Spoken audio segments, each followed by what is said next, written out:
பொதுவாவே தூக்கம்ன்றது ரொம்பவே முக்கியம். ஆனா தூக்கமே இல்லாத சில விலங்குகள் இருக்கு. அத பத்தி தான் இந்த வீடியோல பார்க்க போறோம். Dolphin fish.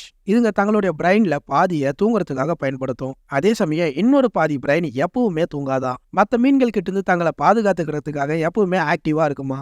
ஒட்டகச்சிவிங்கி ஒரு நாள்ல அதுங்க அதிகபட்சம் சில நிமிஷத்துல இருந்து 2 மணி நேரம் வரையும் தான் தூங்குமா. ஆப்பிரிக்கன் எலிஃபென்ட் இதுங்க ஒரு இடத்துல இருந்து இன்னொரு இடத்துக்கு போய் சேர்ற வரைக்கும் தூங்கவே தூங்காதுங்களாம். அது எத்தனை நாள் ஆனாலும் சரி. திலேப்பியா மீன்கள் எப்பவுமே தூங்காது. ஏன்னா அதுங்களுக்கு பீனியல் சுரப்பி இல்ல.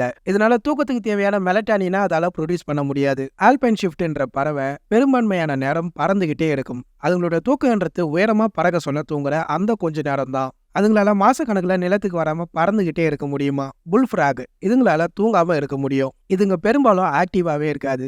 ரெஸ்ட் மோட்ல தான் இருக்கும். அதனால இதுங்களோட மெட்டபாலிசம் ரொம்பவே கம்மியா இருக்கும். அதே சமயம் பருவநிலைக்கு ஏத்த மாதிரி இதுங்களால ஆழ்ந்த தூக்கத்துக்கும் போக முடியுமா. மேலும் தகவலுக்கு சேனலை சப்ஸ்கிரைப் பண்ணுங்க.